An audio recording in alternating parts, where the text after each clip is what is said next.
Bom dia, oitavo ano. Mais uma vez eu estou aqui para que a gente venha dar uma continuidade aos nossos estudos, tá? E a aula de hoje, nós vamos falar sobre o liberalismo econômico, Mas eu quero lembrar com vocês um pouquinho sobre a nossa última aula, para que a gente venha entrar na de hoje. A nossa última aula, lá no finalzinho, na pontuação final, que foi gravado até um vídeo, que enviou para vocês. Então, naquela aula, lá no finalzinho, a gente falou sobre as ideias iluministas, sobre o iluminismo, que ficou como chamado, conhecido como o período,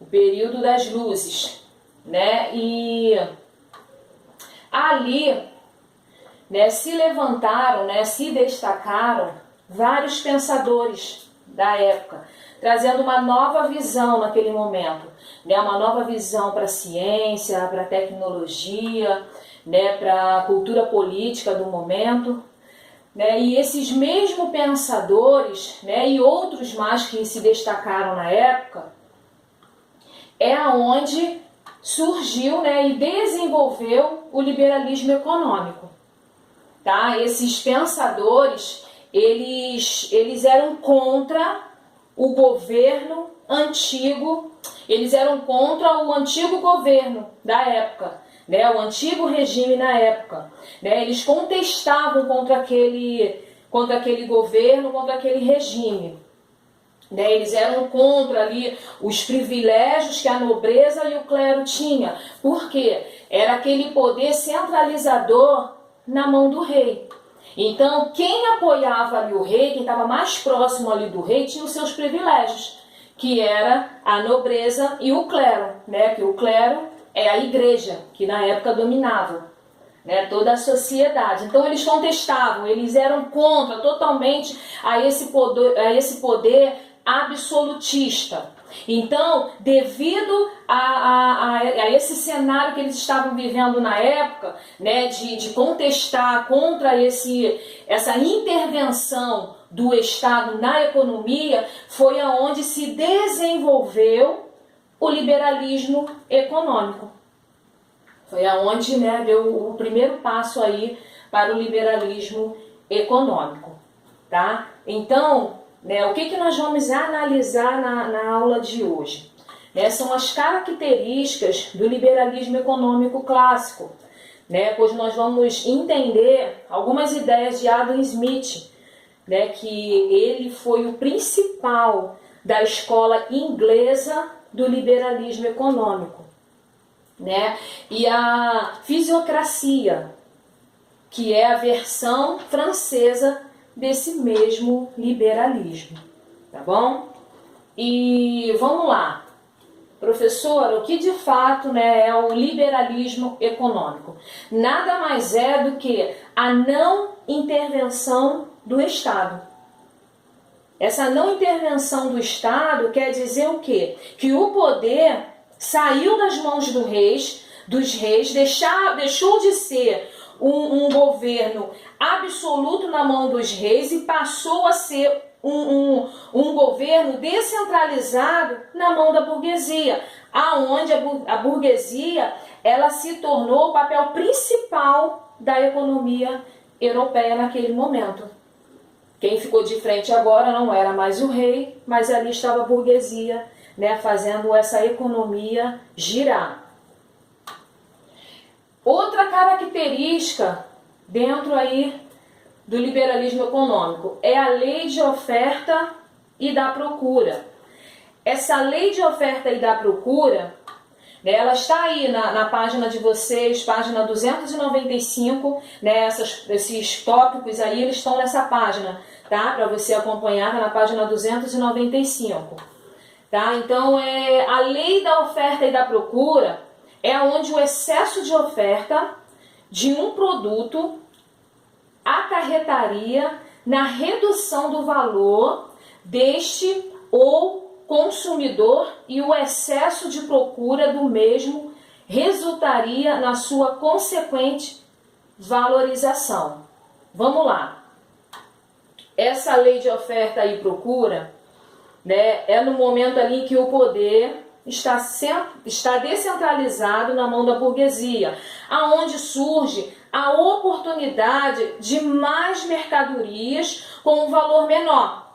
E ao mesmo tempo, quanto mais a pessoa procura o mesmo produto, o produto automaticamente vai ser super valorizado.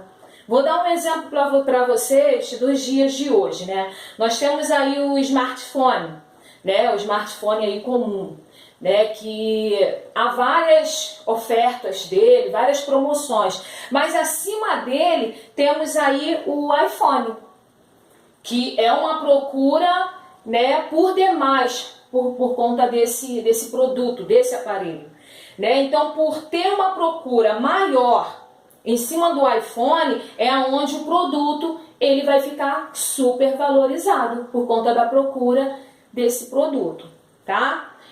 Outra característica aí que é regular a economia, né? Esses teóricos, né, esses pensadores, eles acreditavam que a economia se encaixaria dentro de um processo natural, dentro da sociedade, né? Ia seguir o seu curso natural dentro da sociedade, né? Ela iria se encaixar naturalmente, sem que precisasse uma intervenção do governo, né? Naturalmente a economia, mesmo que em alguns momentos a gente olhe, a economia ela está oscilando, está em cima, está embaixo, mas chegaria um momento que ela iria se encaixar naturalmente. Por quê?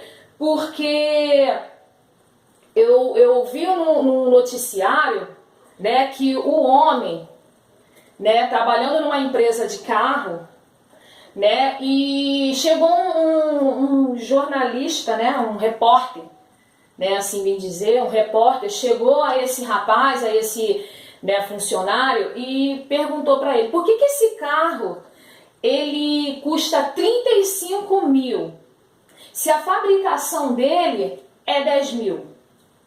E aí o funcionário ele responde, porque o povo brasileiro compra. Então, eles aumentam porque sabe que o povo vai comprar. Agora, caso o povo ele não compre, eles vão ter que arranjar uma outra estratégia, mas que o produto ele não ficará encalhado. Ele vai sair de alguma forma, vamos parcelar em várias vezes, vamos ver aí, vamos dar um jeito, mas que o produto encalhado ele não fica. Então, por conta dessa procura toda, eles começam a aumentar um pouquinho aonde as coisas elas ficam super valorizadas. Então, automaticamente, a economia ela se encaixa sozinha. Outra característica, né, que nós vamos falar agora, é um pouquinho sobre essas escolas aí, que no momento do período iluminista, essas duas escolas elas se destacaram, né? Foram as duas que se destacaram e as duas trouxeram uma contribuição, um desenvolvimento dentro desse liberalismo econômico, foram bastante importantes, que é a escola fisiocrata, né? Que essa escola ela defendia as leis naturais da economia.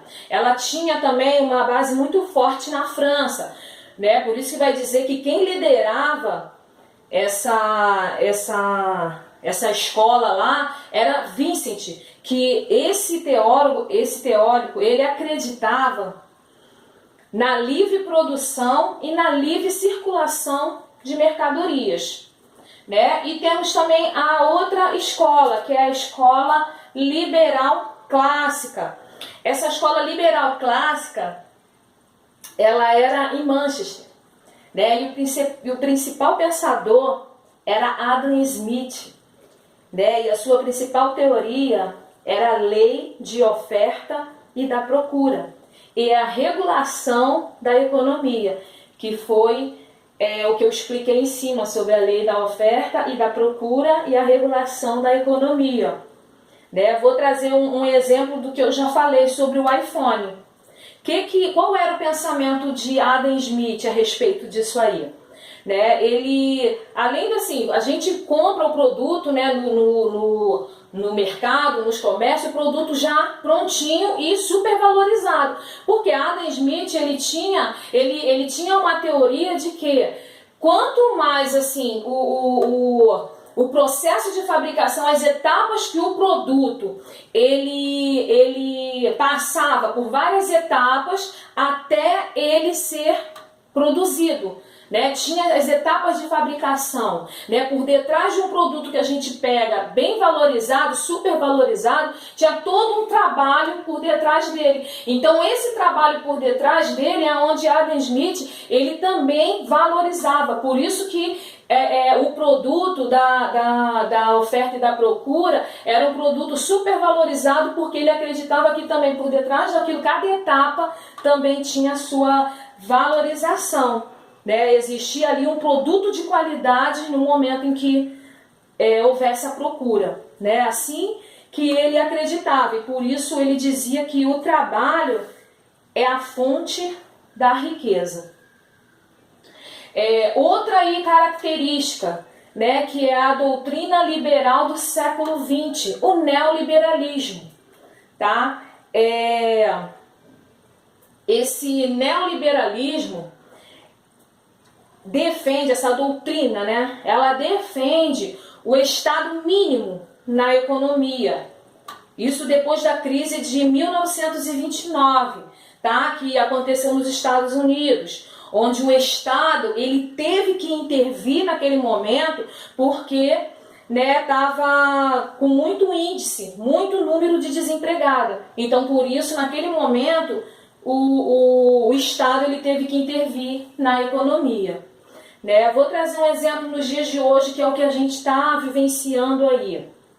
Né? Nos dias de hoje, né, nós estamos nesse momento aí de coronavírus, né, que é um momento de quarentena, e pelo nosso presidente, as atividades, né, as nossas atividades elas já estariam sendo executadas pelo nosso presidente. Por quê?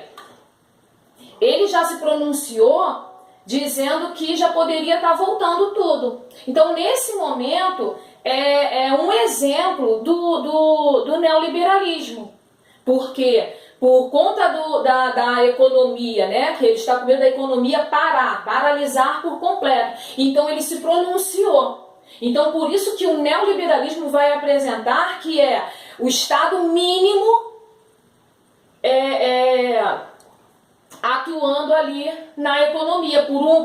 Ele só pode entrar se uma necessidade muito grande acontecer. E ele está vendo que ali, hoje, né, nos dias de hoje, ele está vendo que a economia ela pode quebrar. Mas não está em conta somente a economia, mas a nossa saúde. Então, o que vem ser de fato o liberalismo? O liberalismo é a não intervenção do Estado na economia. E o neoliberalismo é o Estado mínimo na economia, que é o que tem acontecido hoje, né? O Estado mínimo querendo entrar aí na nossa economia, tá bom, alunos? E é só isso, tá? E que Deus abençoe a vida de vocês e toda a família de vocês, tá bom?